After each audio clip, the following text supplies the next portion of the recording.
Hello guys, welcome back to my channel Active Catalyst. In this video, let us study module 2. So I have two important instructions before you watch this video.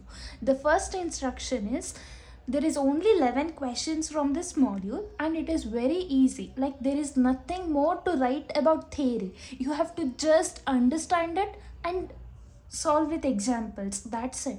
Like for every question you have to give examples here. More than theory part, as per the scheme of evaluation I have gone through, they have given marks for the theory, that is example what you give, not the theory sentences what you write. Okay, so as per the scheme of evaluation and the textbook content, I have made this notes very simple. If you ask whether this content is enough for this module, yes, it is enough. It consists of only 11 questions. So without hesitating, let's begin. So first question that we have is explain different relational model constraints. So it is asked for 6 marks. Okay, the marks split up is for each constraint what you explain there is 1 mark, and for this entire figure what you write it is 1 mark. So 5 plus 1. Okay, so now let us understand our first constraint. See, in this video I don't want me to read, or you may not expect me to read the content, right? You want the explanation part. So that is what I am doing. So let us understand what is domain constraint. First of all, domain means data type. Okay, domain means what? Data type. So simple example I will give, like you want to take the input from the user, okay, only integers, but if someone enters some name in place of that integer, will it take? No, right? It will show data type error, right? Same thing here, it is domain constraint. Now I will read, you will understand. Okay, the attribute value which is entered must be according to specific data type. So what are the data types we have in our relational model constraint is, again, integer. In integer we have short int and long int, then float, character. I hope you know in SQL we use varchar, okay, or varchar, however you pronounce. Then we have boolean, then we have fixed and variable length strings. Also we have date, time, timestamp and all. Then we have the example part. That is what I told. Now let us assume that we want to take the input of only 3 digits. If you put 3 digits, then it will take as input. But if you put any 4 digits, will it take? No. That is why I have put the cross marks. Okay, same thing you have to write it in words. So that is what I have written. If there is domain constraint violation, insertion will not happen. Okay, if any of this constraint violation happens, then always remember insertion will not happen. Next what we have is key constraint. So as you know, key, consider it to be the general key. What keys we have? We have primary keys, foreign keys, super keys and candidate keys. These are the 4 important things that you should write under this, which I have not written because I want to explain with an example. So first let us understand what you have to write for this. So key constraint means the value of what we enter, it must be unique, and definitely we can have null values in key constraints, provided it should not be primary attribute or primary key. So it will check whether the uniqueness of the key is maintained. If it is not maintained, then it is called as key constraint violation. That is what it is written here. Then we have entity integrity constraint. In entity integrity constraint, always remember primary key value cannot be null. But in key constraint, primary key value can be null. Okay, is it clear to you all? Okay. Then you have to write one example. See, don't worry about the example what I've written, because there is again separate question regarding entity integrity constraint and key integrity constraint. There I'll explain. Okay, yeah, fine. Then we have something called as referential integrity constraint. So what does this mean is, like we have 2 tables. Let us assume these 2 are the tables. Okay, so in referential integrity constraint, second table content should refer to something in first table content. Okay, the each tuple, not everything should be referred, at least some of the tuple values, tuple means rows, okay, so should be referred to the first table, that is referential integrity constraint. See, they have allocated 1 mark for this sentence and another marks for this sentence according to our scheme of evaluation. The first one says it is specified between two relation within same relational schema. Okay, it is for what it says, two relations within same relational schema to maintain what, consistency between tuples. And it states that tuple in relation that refers to another relation must refer to an existing tuple in relation. Okay, if you have not understood, I'll repeat it again for you. If there are two relations, okay, two relation tables in one relational schema, then the entity or the tuple in second relation should refer to the first one. That is the meaning of referential integrity constraint. Then we have constraints on null values. So it specifies whether null value is permitted or not.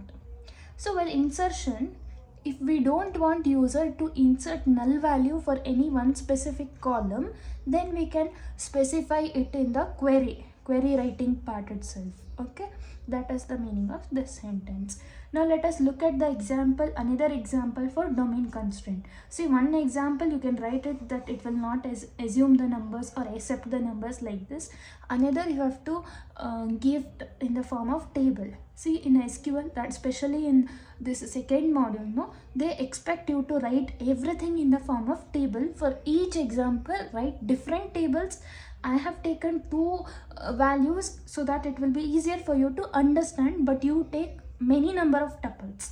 Okay, so now let us understand about the domain constraint. So first one says that assume that SID must be whole number. Okay, SID must be what? Whole number. So if someone tries to enter the SID to be some character, will it accept? No, right? So that is example what you have to write. Then key entity constraint or entity integrity constraint, I've written at one example. Now let us say that everyone has to enter the SID, and you know, right, if SID is the primary key value cannot be repeated. But here if you see the 1 value and another 1 value, I mean 1 value, it is repeated. So this is what now? Yes, it is entity integrity constraint. Entity integrity constraint says that primary value cannot be null. Along with the null, even the value should not be repeated. Okay, if you write null, it becomes entity integrity constraint in place of 111. If you repeat the values, it becomes key constraint. Next we have example for referential integrity constraint. It is very simple. If we have two tables, the second table should be related with first table. That is the values here you can see, right? 12, it is same here, but 13 and 14 is not existing here. It becomes referential integrity constraint. Then we have next question, explain entity integrity constraint, same thing, and referential integrity constraint. That was the question there. Okay, and they have written give importance of each. Okay, so see, remember for entity integrity constraint, why it is important is, remember 3 words: consistency, preserved, and invalid. To maintain data consistency and to preserve the relationship between tables and preventing invalid data. Then why referential integrity constraint is important is, write these 2 points only. Don't go to write this answer in your own words, because this I have taken from scheme of evaluation. It ensures that only valid foreign key can be assigned to table. Okay, if you are taking this to here, then definitely if this is the primary key here, if you are taking it to this relation, then it will be foreign key, right? Same thing. So it ensures that only valid foreign key can be assigned. Then next we have, it is used to maintain consistency between tables. Then third question is, discuss equijoin and natural join with example. So simple one, what you can write is the comparison operator that we use is equal to symbol. That is what you write here. Then it always has one or more pairs of attributes, right? So if you are comparing something, there must be one or more, obviously more than one. Okay, and one more important word they look in scheme of evaluation is identical value. It is used to check whether both are identical. That is what you have to write. Then natural join, which is denoted by asterisk. This can be applied only if the column numbers are same. Remember this carefully. Natural, only if column numbers are same, it can be applied. If not, we have to rename it and then apply. Column numbers are same means see here D number, only then you can apply. If here it was only D in N, even if the values were same, you cannot apply. Remember this carefully, okay? Natural join. So equijoin, it will the comparison operator used is equal to, and one more word you have to write is identical values. Natural join, which is denoted by asterisk, we can apply this only if the column names are same in two different tables. Okay, now let us look at the example here. So look at the equijoin example. Like we have these two tables here actually. So if you apply T1 equal to T2, what it will happen is, see here, T1, yes, 101 is there, 102 is also there, 103 is also there. Now check these values. Is this same? Yes, right.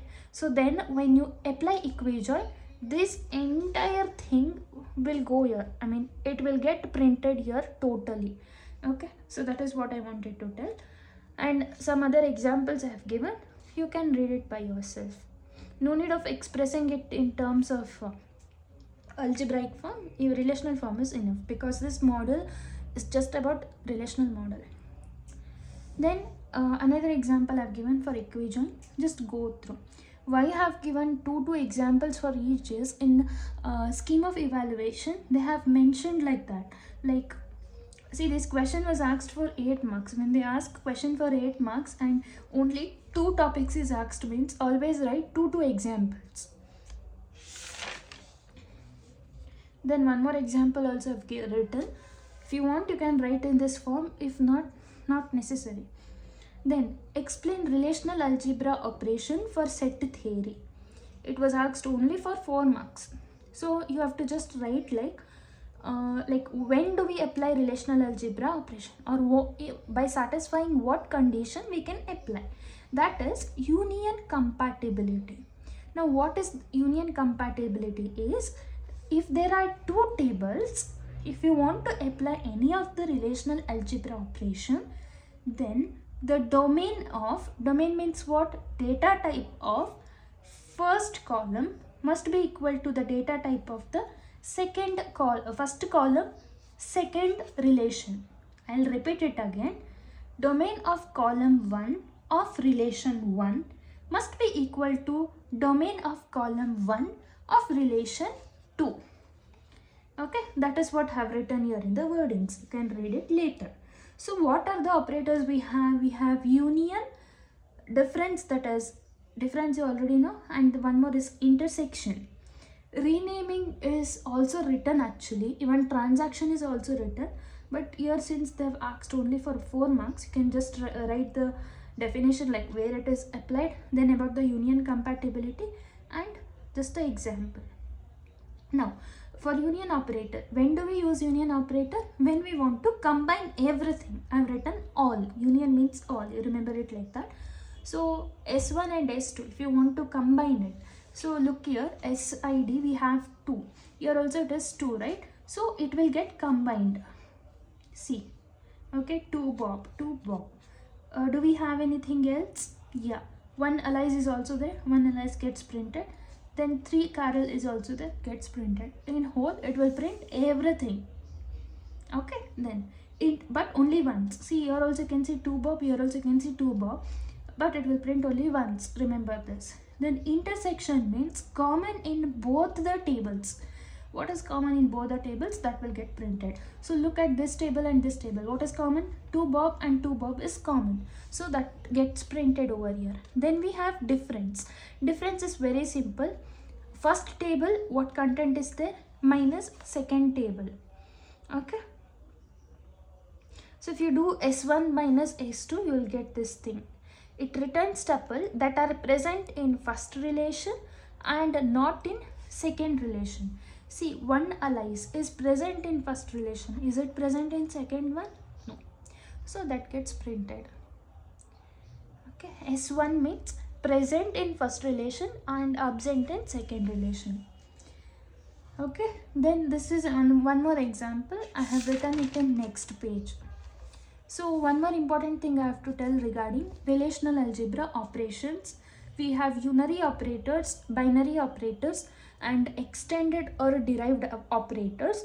Don't neglect any of this because each one is asked in the PYQ. So let us understand each one now. So in unary we have selection, which is denoted by sigma.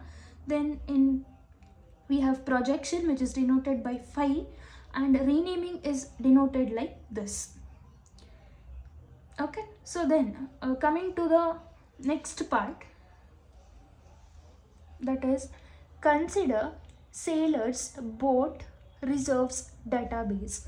So we have one database, we have to write the SQL query. See, some more SQL queries you have to practice. For that, what I've done is I'll give one PDF link in the description which contains the solved version of all the SQL queries. One I will wish to explain it because I have few tricks for it. First one, so they have given 3 details. First we have to find color of boat reserved by Albert. So they are specifically mentioning one person, right? So that is why I hope you know the syntax, right? Select from where is the syntax.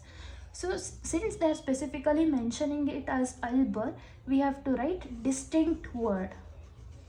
Okay, so select distinct. We are finding color, and where is color available for us? In boat, right? So it is B dot, actually it is B color because B is also here. B refers to this name. Okay, then from S. Why we need S is, see, look into the question, like how R is made up of is primary key of this one and primary key of this one is taken. So if 2 primary keys meet, means it is composite key. Okay, so that is why we have to take from S and we have to join R. R is what made up of SID and BID, right? So SID of S and R of SID. So when you apply cross product of this, you will get the answer. So then simple, S dot name equal to Albert. One more method we have that you can refer here. Then similarly they have asked find all sailor ID of sailors who have ratings of at least 8. At least 8 means it can be 8 or more than 8, right? So greater than equal to 8.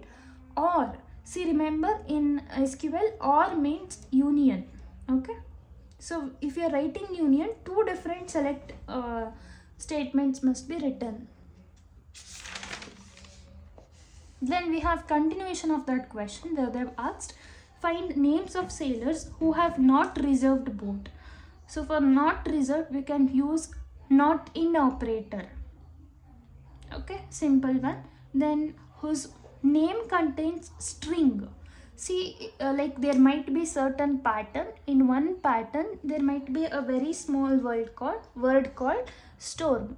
So if that is the case, we have to use percentage both the sides.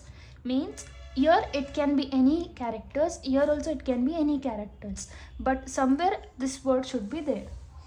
Then they have told ascending order. Ascending order means order by S name, and you can mention here as ASC. Okay, here we can mention as ASC, means ascending order. If you want to print it in descending order, you can write as DES. Then similarly they have asked 4th question. It is easy. I think you can pause it and look into the content. Next, explain different types of update operations. We have insert, delete, modify or update. Both are same. So remember, in insert all type of constraint violations will happen. In delete only referential integrity constraint will happen. In modify again all kind of insertion, in insertion whatever domain constraint violation happens, right, same will happen even in modify. Now let us understand domain constraint violation. So you already know what domain constraint is, and key constraint is also known to you, but I'll just tell one example so that you can recall the same topic again. So domain means data type. Now if I say that first I want to enter EID value, but someone is entering string, then it is key constraint violation. Then domain constraint violation. Then we have key constraint violation. So it happens when key value already exists as value in one of the tuples. Same thing, like if the same value is getting repeated, maybe primary key or like super key or foreign key, okay, then you already know what entity key constraint is. Primary key cannot be null. Referential integrity constraint, that two tables, the values present here should be present here, okay, that one. Then next what we have is delete operation. In delete operation, only one constraint which occurs is referential integrity constraint. So consider two tables, only if value is same, then it is not referential integrity constraint. But see here it is 1 2, but here it is 0 1 and 0 2, so it is referential integrity constraint. Then we will find out about the updation. In updation, again you have to explain same part, domain, key and entity integrity constraint, but write different examples. Is it not easy? Okay, but one more thing what you should remember is in delete operation, like if you don't want to delete, then what are the options you have? First of all, if you don't want to delete, you have to reject that deletion, or else you can cascade the deletion. Then use default value or null values. Okay, in place of deleting, you write it as null. That is what it means. So writing these three options carries 1 marks according to the scheme of evaluation. Then like we have next question, explain all unary relational operators for 6 marks. So there are 3 and each one is divided into how many marks? 2 marks. So can you recall what are the unary relational operations? Yes, that is selection, projection and renaming. So selection, which is denoted by the symbol. See, when they are allocating it for just 2 marks, just write the syntax one in the example. No need of even writing theory. They'll give marks for syntax and the explanation what we will be doing. So selection operator, if this is the selection operator, then here we write relation name and here we mention the condition. Now condition can be any type of comparisons, right, between any two attribute names. So what are the comparison operators we have? Equal to, not equal to, greater than, less than, greater than or equal to, and less than or equal to. So just write this. Now same thing you explain with one example, like retrieve details of employee who work for department 1. So write the condition. We need to find department 1. So selection operator, that relation name here is employee. Okay. Okay. Then next what we have is projection operator. So it is used to retrieve attributes from relation. Anything if you want to print, that is then we use projection operator. Simple. 5 attribute name relation. See, retrieve employee name from employee relation. Like if you want to print all of the relation names, then we have this symbol. Okay. Then we have something called as renaming operator. Suppose if you want to rename any of the employee table name, then we have this symbol. Then something next question what we have is explain the following. See, it is asked for 10 marks and like we have 4 topics. 4 actually if you divide it by 2, it is 2 marks, then 2 marks will be remaining still. So how they have allocated is 2.5 2.5 like that. So remember, like join operator is binary operator. Okay, so what join will do is, see, inside join we have multiple types. First let us know that thing, because difference you already know it, right? So difference we have studied here. Okay, here it is. Then Selection is also studied. The previous one what we have done, union you already know. So here I'll just explain regarding the join. You might have gone through many of the videos, but I would like to explain it in just one sentence. You will understand it. It's easy, okay? First of all, understand in join we have inner join and outer join. Inner join is simple. Like if we have two tables, it will just combine both of the tables and print. That is inner join. In outer join, we have left outer join, right outer join and full outer join. So left means you will represent it towards left side, right you will represent it towards right side, and full outer join you will represent it on both of the sides. Okay, now let us look into the example here. So consider two tables, T1 and T2. So suppose if you want to print only the contents of T1, which is similar to T2, then you can use this. See, now look at the content here and here. Is anything same? Yeah, 7 you can see here, right? So even here we have 7CF. So when you combine this, only that line gets printed. Whatever remaining, it will take as null values. Okay, remaining it will take as null values. Then we have right outer join. Same thing. See, I have a trick to remember this actually more than the concept. The trick is, see, in left outer join, while writing the output, write whatever is present in the left side as it is, then try combining with the right side. Like if any values is same, you combine it. If nothing is same, then write it as null. Similarly for the right outer join, write the second table as it is, and if anything is same in first table, write in front of it. If nothing is same, write null.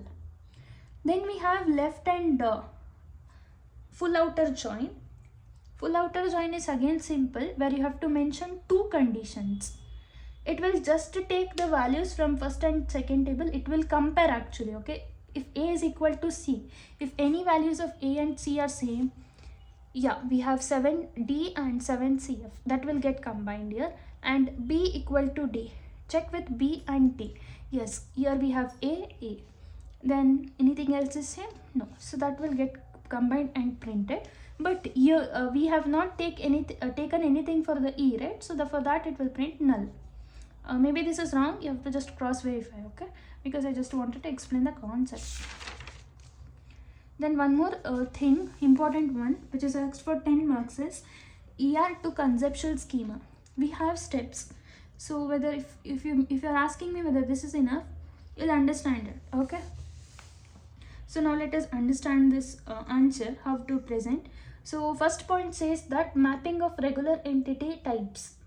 So once if you find out any of the relation, normally what you will do, you will identify which is primary key, which is super key, which is candidate key and all, right? So same thing, you have to just identify this is primary key. Okay, if this is taken from another table's primary key, this becomes foreign key, right? So you will just identify it. So that is why you will mark it out like this. Okay, that is first step. Next step is mapping of weak entity. So go with the table, whatever is weak entity, just double underline it. Then we have to map the relationship. I hope you know we have 1:1, 1:n and m:n, right? So if 1:1 is the condition, remember foreign key is added towards total participation. If it is 1:n, then foreign key is added towards n side. Okay, and if it is m:n relationship, then new relationship has been created. Then next we have mapping of multi-valued attributes. So if there is any multi-valued attributes, you have to write it. I have not written every steps clearly because I wanted to finish off with all the 5 modules, right? So I've done it, so don't mind it. So maybe P location can be multi-valued, right? So you will mention address, door number, like house details, house name and all. So that is multi-valued. Okay, you can consider according to your needs. Then mapping of n array relationship type. N array is nothing but if you have one particular value table, if you can split it into 2 tables, you can do that. Like if you're finding it to be complicated, you want to split it into 2 tables, you can do that. Okay, that is the meaning of n array. So there are 5 points. For side heading you'll get 1 mark, and inside explanation you'll get 1 mark. At the end, just write how the final table will look like. Okay, just you have to refer everything, write identity like primary key, foreign key, super keys and candidate keys clearly. Okay, instead of marking this looks like one type in your paper, since you know how a review paper is, right? So I think it would be good like if you write the heading primary key and mention the primary keys in all of these relations. Okay, then we have characters of relation. We have 4 characters. See, write these words only because this is according to scheme of evaluation. Ordering of tuples in relation. Then ordering of values within tuples. And alternative definition of relation. Then values and nulls in tuples. Then interpretation of relation. All these are related. I think this requires like a time to learn. You can learn it by your own. Okay, there is no trick for that. It will be asked for 6 months, so make sure you're writing 1-line explanation in each. Then we have the last question, that is division operator. So division operator is very simple. Okay, so you know, right, like if we want to divide anything, 2 numbers, obviously first number should be greater than second number, right? So same thing here also, used when number of columns in T1 should be greater than T2. Same thing. Then when do we use division operator? Is to find common related information between 2 tables. Now let us consider one example. So example is here. So T1 and T2 tables are here. So if you want to find all columns of like divide these 2 tables, what is the result that you get is, see, just check which is common. Okay, one more thing that I have to tell is, when do we use division operator is in question if they give in SQL queries, if they give retrieve all or retrieve everything, every word. Okay, then we will use this operator. So when you divide this, you'll get one table. Like this example, I found it complicated, so I have explained different one. So this, it is better for you to understand. Even I have understood this in a better way. So let us consider 2 tables, like student table and course table. We want to divide it. So just look at the content now. So Tom DBMS, John DS, and we have many things. So now look at the second table. Okay, see, while dividing how it happens. Now normally how do we divide 10 divided by 2? First we will take 2 answer, then we will go to denominator, right? First we will look into numerator. Same thing here also. First look in the numerator, that is second table. So DBMS. So check with first table. Is it DBMS here? Yes. Is it associated with Tom? Yes. Again check now next. DS. DS, is it there? Yes. But is it associated with Tom only? No. Is it associated with Tom here? DS subject? Yes. Then check CN. Is CN associated with Tom? Yes. So if all these 3 values are associated in this table for the same person, then that will be your output. Then we have last one, aggregate functions. So symbol of aggregate function is this one, where here we mention group by attribute. Here we write aggregation function followed by relation name. How many aggregation functions we have? Sum, max, minimum, average, count, and sum average. You already know what is sum. Maximum also you know, because we have written C programming, Java, Python, many things, right? So you know it. So remember, when do we use sum and max? Only when the values is integer and float. If you want to count anything, any data type can be counted. Maybe string values, you can count this. Maybe any numbers, integers, you can count this. Okay, then you know what is minimum. To find minimum value, average value, and sum of average. You will find the sum first. To find sum, you will apply sum. How we normally do, we'll find the sum and later apply average, right? But in SQL, we can do it directly. For this only, you have to just explain with one example. Like, you will write aggregate function here, count of, mention some table name. Then if there is any group by attribute you want to write, you can write, or else you can skip. then relation name you have to write here. Then we have something called as Cartesian product. Cartesian product is normal multiplication, simple. Like I'll take the same table example. So first tuple, it will take this. Again first tuple, next value. Again first tuple, next value. So for each one here, it will get multiplied with everyone in the second table, okay, every tuple. So that's it for this video. I have tried my best in giving all of these questions covered in this video. For more SQL query related practice, the PDF that I'll be providing in the description. So we'll meet in the next video. Kindly please like the videos. I'm expecting at least 75 likes this time. Then I'll upload the notes, as I've uploaded the first notes in the community post. So for this I'm expecting at least 75 likes, and thank you for your support. That makes me to go ahead with all of the modules.